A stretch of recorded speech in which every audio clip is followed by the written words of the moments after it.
Akong mga kaigalaan, mga kaigsuonan, ug mga tigpanimati sa akong mensahe mayong adlaw kaninyong tanan. Gusto nako nga ipadayag kaninyo ang akong hunahuna tungod sa mga tawo nga masuko kung kita adunay isulti ngadto sa mga tawo sa gobyerno. Ilabi na sa kasalukuyan nga administrasyon. Akong isulti kaninyo nga kita usa man ta ka demokratiko nga nasod. Ang tanan adunay kagawasan sa pagpadayag sa ilang hunahuna ug sa ilahang gibati. Apan kaning uban pwede man sad sila nga mopadayag sa ilahang hunahuna ug sa ilang mga gibati nga walay pagbantay o walay pagbinut-anay kung unsa man ang paglantaw sa uban nga mga tawo. Kita lain-lain man taog panglasa, lain-lain taog panabot, lain-lain tag panghunahuna. Ug alang kanako wala sila'y katungod nga mo question kung unsa man ang bati sa usa ka tawo. Tungod kay lain-lain man ta. As long as aduna tay lig-on nga basihan, aduna kitay nakita nga dili insakto para kanato, normal nga kita adunay ikasulti. Siguro para nako insakto ang gibuhat sa usa ka tawo, pero para nimo dili insakto ang gihimo sa usa ka tawo. Lain-lain kita og obserbasyon. Lain-lain ta og mga pagbati.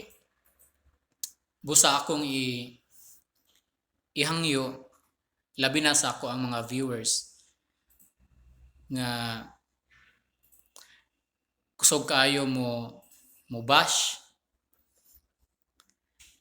nga kamo aduna mo'y katungod nga mosulti kung unsay inyong gibati sa walay pagpanaway ug walay pagbuot kung unsay akong isulti. Tungod kay ako nagabasi pud ko kung unsa nakita ug unsa akong nadungog. So dili nimo ma-question kung unsa ang nasa akong hunahuna ug nasa akong kasing-kasing. Akong nakita ug inyo usab nakita nga sa atong gobyerno karon hilabihan kayo sila ka sensitibo. Kung nadunay mga madunggan sila nga mga negatibo nga komento ngadto kanila, perti nilang dalia kaayo nga mo responde, mo balos ug mga bugat kaayo nga mga pulong. Makita nato nga dili gyud insakto o dili maayo nga ehemplo. Para sa ilaha nga na sila sa gobyerno ug sila unta ang mahimo nga ehemplo apan sila ang nagpasiugda nga makigbatok bisan sa mga ordinaryo nga mga tawo. Tungod niini wala sila makahimo sa trabaho nga angayon unta nila nga hatagan og pagtagad. Daghan kaayo nga mga issue nga angayan unta nga i-discuss, ipadayag sa mga katawhan unsay mga kalambuan niini apan lain ang ilahang mga gipadayag ngadto sa mga katawhan. So akong gipunto niini ang opisinahan sa presidente nga aduna siya'y tigpadayag no si Yusek Castro.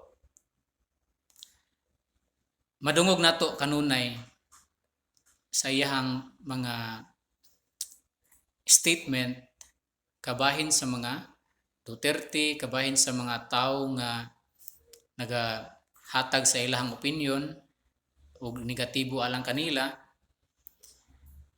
Mao na ang kanunay nato nga madungog gikan kaniya.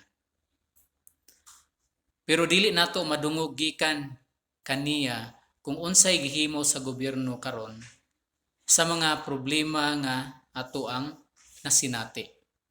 Labi na sa korupsyon, sa krimen, ug uban pa nga mga kalisod nga atong nasinatian.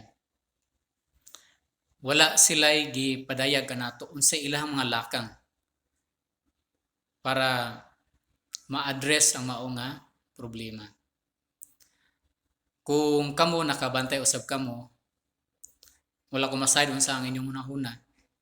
Pero para kanako, sa akong hunahuna, dili na gid unta angay sila nga makig debate o makiglantugi tungod kay dili kini makatabang kanila nga mahimo silang magmalampuson sa ilang mga plano para sa kaayuhan sa mga katawhan. Wala kini kaayuhan nga madala ngadto sa mga katawhan.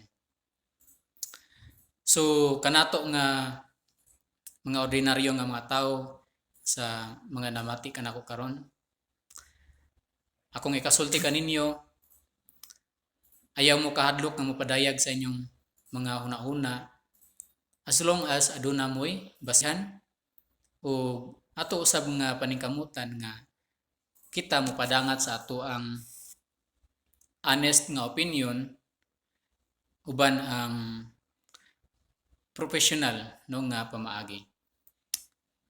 So salamat kaayo sa inyong pagpanimati o unta inyo bugong suportahan pinagi sa pag-like, sa pag-follow and pag-share sa ako ang mensahe.